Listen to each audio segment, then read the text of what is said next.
It's Friday, March 26th, and this is now on HNN. Our community knows that the time is right for our industry to come back online. This just in, under new city guidelines, Oahu weddings of up to 100 people can be held outdoors. Details just ahead. Despite potential obstacles, the state pushes forward on a plan for a vaccine passport. In my mind, we absolutely should do it. And it may ultimately come down to whether or not we're willing to trust people in their cards. And we've learned the Merry Monarch Festival will be held this summer, but with some changes. We'll run through them all coming up on This Is Now.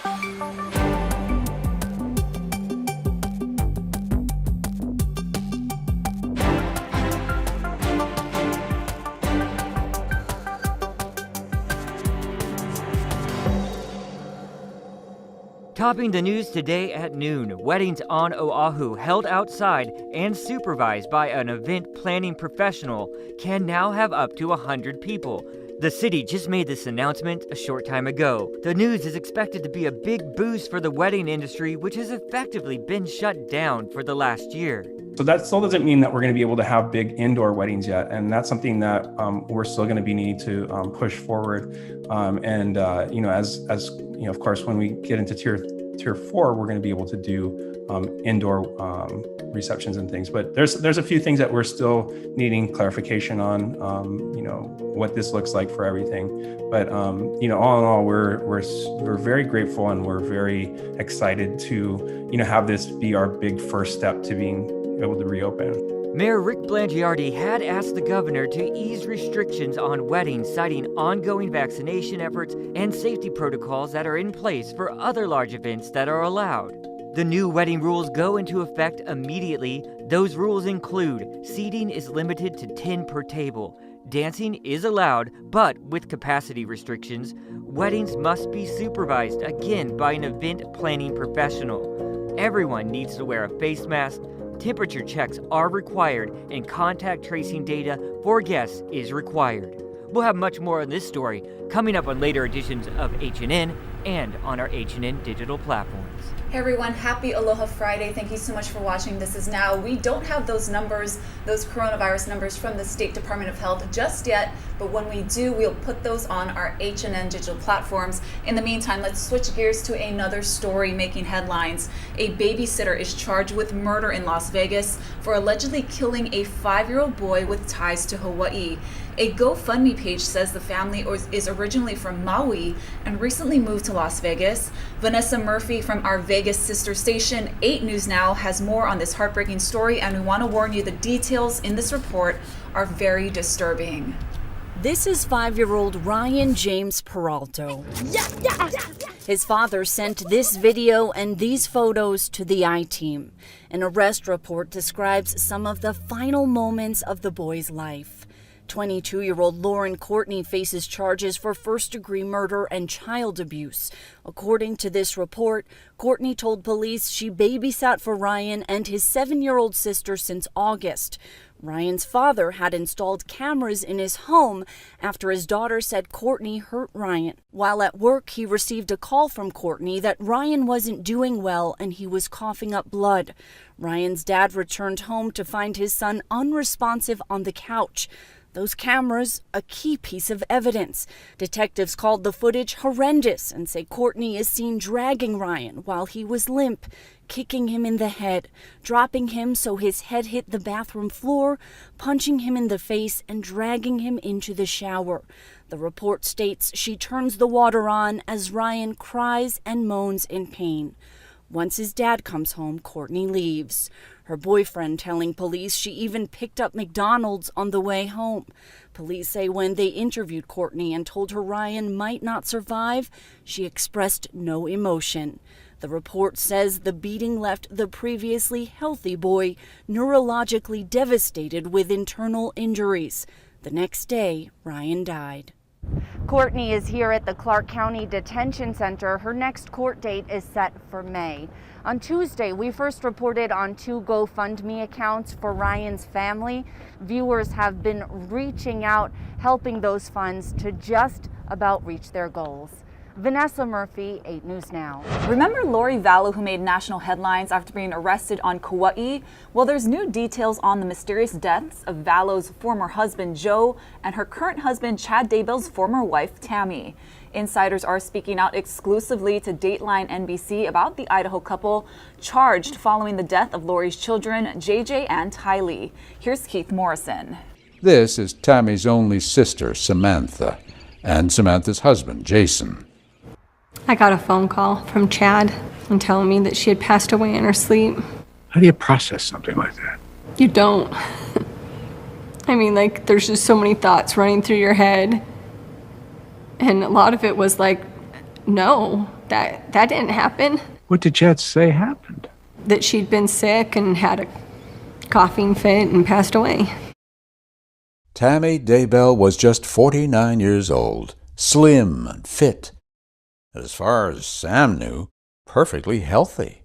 Were you surprised to discover there had been no autopsy? You know, the question had been asked by my wife to Chad on Saturday when she passed, and his response was, well, she's already over at the mortician. They said there was no need to have an autopsy.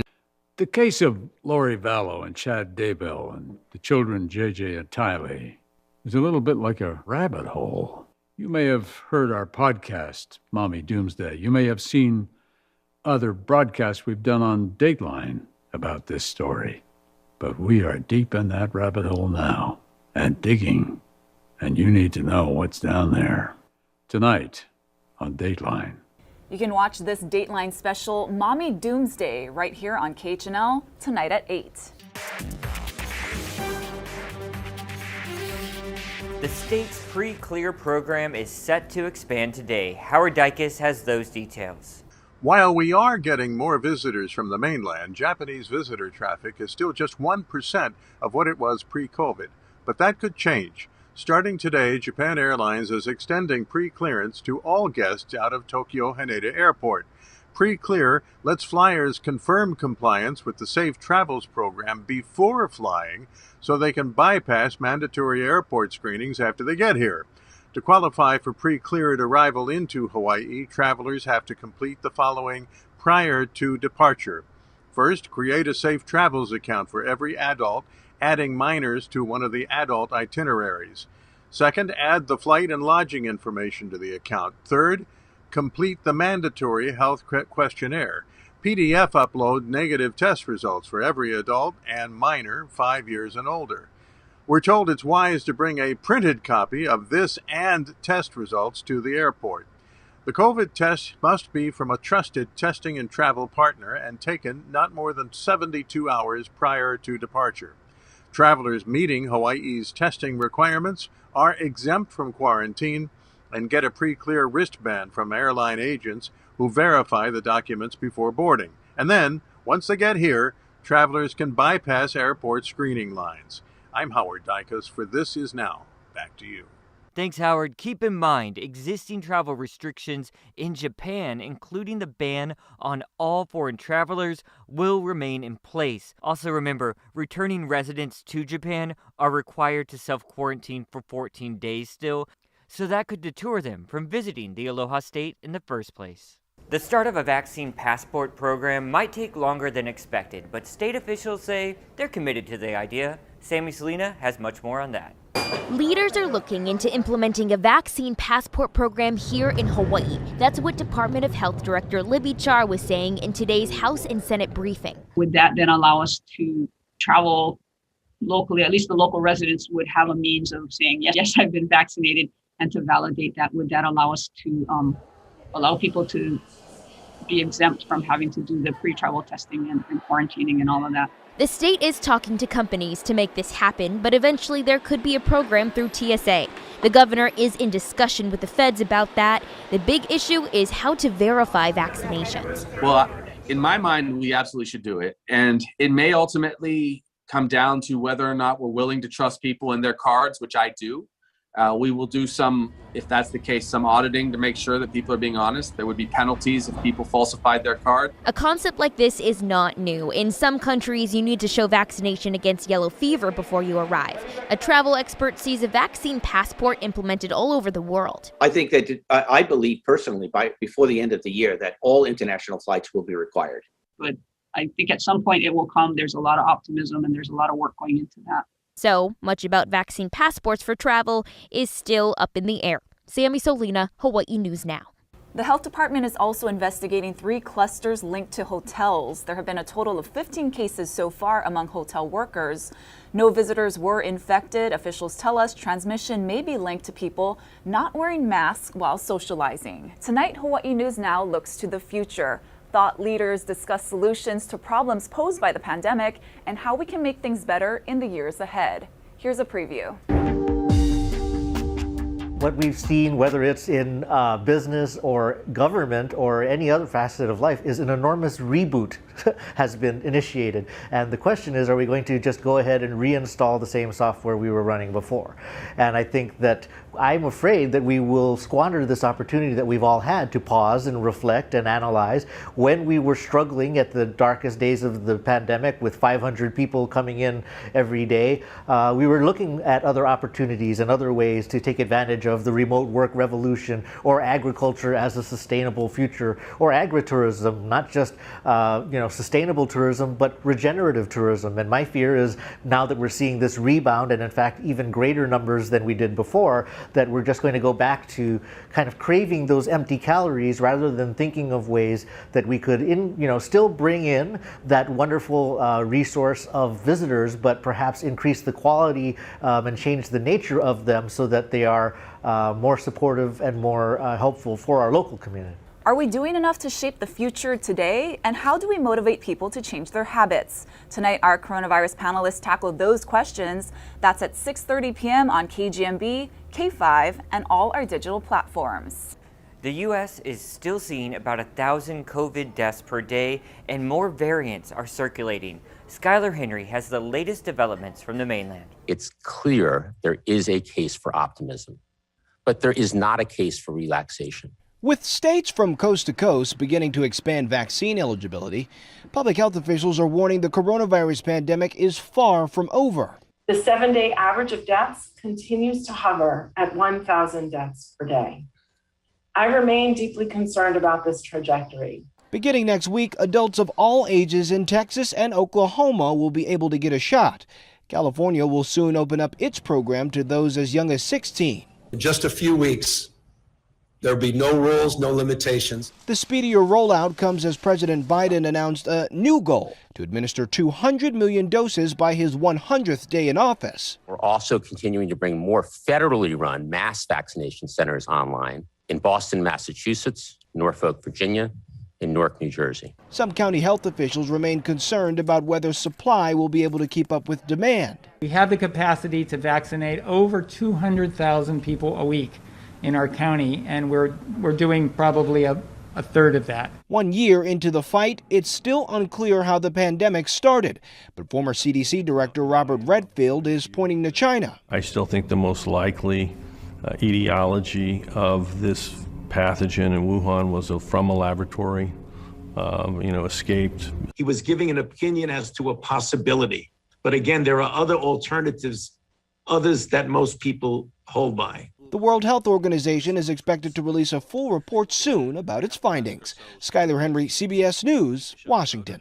Happening now, the Coast Guard is searching for a missing boater off Waianae. A family member told authorities that the boater went fishing yesterday morning and did not return. Crews are looking for a 16-foot recreational vessel, which was last seen around noon yesterday, about 18 miles offshore. The Coast Guard says search crews found some debris in the area, but it's unclear if they came from the missing boat. Navy helicopters are expected to join the search today. Anyone with information is asked to call the Coast Guard at 842-2600. Parts of the mainland are still dealing with a series of deadly tornadoes. 33 million people remain at risk of severe weather today. Let's turn it over to Chris Pallone. In Pelham, Alabama, the cleanup is underway. Danielle Petway spent the morning taking stock. It happened so fast, it really didn't give you enough time to feel anything. The system spawned at least 16 suspected tornadoes. The storms left behind a trail of splintered trees, damaged homes, and downed power lines, and killed at least 5 people in rural Alabama. This is a violent tornado. Debris falling. As the storms moved east overnight, more destruction. We had a pretty catastrophic storm hit our town and county last night. In Noonan, Georgia, daylight revealed widespread damage in the city's historic downtown. Georgia officials said the storm killed 1 person in that state. Just catastrophic damage in parts of the city. We also have part of our western part of the county that's just seen just very catastrophic damage. Stuff that's unbelievable. Back in Alabama, Danielle Petway knows how fortunate she and her neighbors are. We know it was a lot of homes that was lost, but we can replace a home. We can't replace our life. A possible complication to the cleanup, the threat of severe weather in the region will continue throughout the weekend. Chris Pallone, NBC News. All right, guys, we have those coronavirus numbers for you now from the Hawaii Emergency Management Agency. They're reporting 125 new cases and 1 new fatality, so it's another day of triple-digit numbers. The breakdown by island shows 61 cases on Oahu, 44 in Maui County, 14 on the Big Island, and the rest out of state. And we will be speaking to Mayor Blangiardi later about his announcement about weddings, so we'll also ask him about how this spike in cases, if that will affect his decision on weddings. Yeah, a lot of people really concerned about that spike we're seeing. Let's switch gears, take you outside. We are checking out the weather, and we're going to turn it over to Guy Hoggy, our good friend, with more on that so important weekend forecast.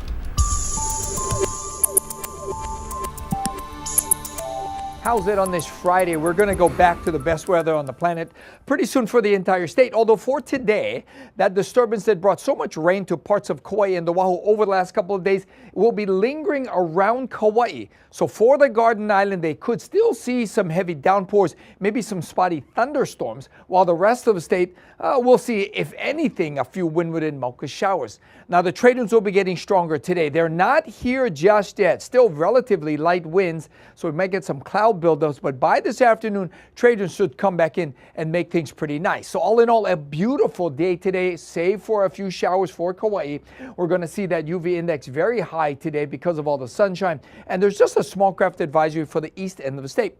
Now, the surface is looking better today because of those returning trade winds, and conditions are cleaner. The water's getting cleaner because the rain's backing off. 7 to 10 on the way down. A little reinforcement is due into the country this weekend, and a little reinforcement moving into town right now where they have some fun-sized stuff. And that east swell is finally on the decline, although it might get a bump up with the trade winds picking up speed over the weekend. That east swell could pick up some size as well. So again, trade winds coming back today, just a few scattered showers over the next several days, although we could get some rain for the end of next week. Keep it here on Hawaii News Now. We'll have your severe weather updates. There's a long line of loyal customers at Kauai Bakery today. It's closing after nearly 70 years in business. Casey Lund is there. Good afternoon. The line here at Kauai Bakery certainly died down throughout the day, but when we first got here this morning around 5:30, it was really stretching around the building and into the neighboring parking lot. We heard that some folks lined up as early as midnight. They're trying to get their hands on those custard pies, those famous donuts, but really the folks that we talked to say this was just an opportunity to say thank you for 70 years of serving the community.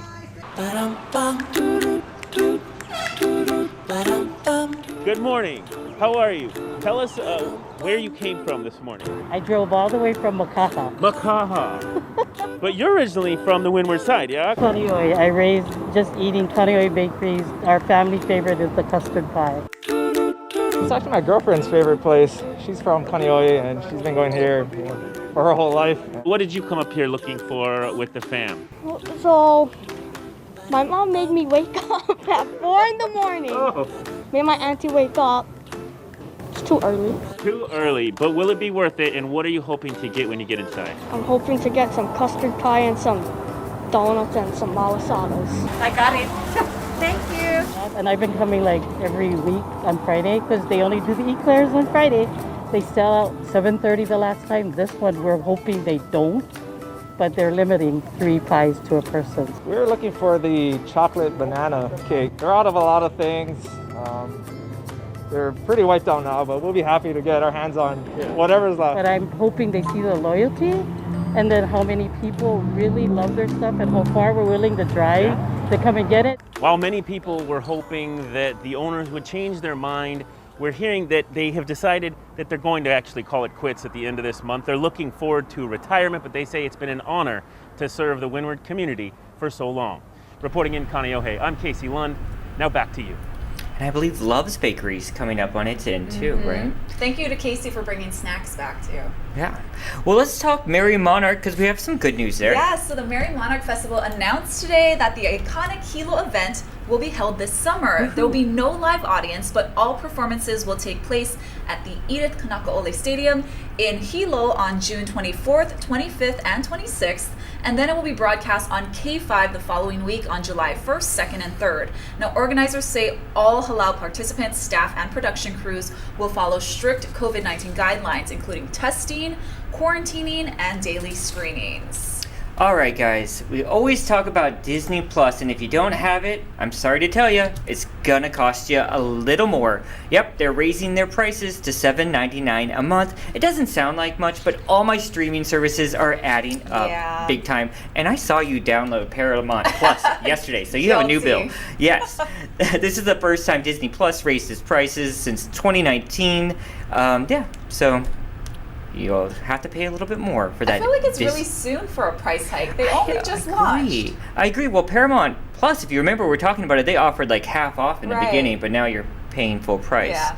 Speaking of Disney Plus, can I get a quack?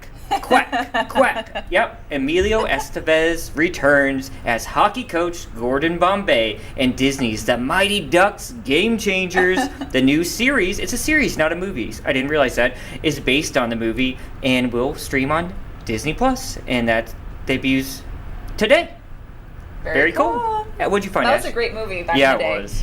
So if you want to be an extra in the new Doogie Howser reboot, here's your chance. The series is looking for people to play hospital staff, patients, and pedestrians. Now, actors and actresses from all ethnicities are needed between the ages of 28 to 50. Auditions are next week, Monday through Wednesday. For more information, email aheartcastinghi@gmail.com. It has been my dream to play an Oscar-winning pedestrian my whole life. Really, really, really has. What else you got, Ash? So people in the Pacific Northwest were stunned, thrilled, and maybe a little frightened last night as they witnessed a mysterious light show in the sky. Now, from Seattle to Salem, people reported seeing a string of lights overhead. Witnesses say it appeared to be a dozen or more objects moving across the sky in unison. Now, many speculated it was a meteor shower, a satellite, or even a UFO.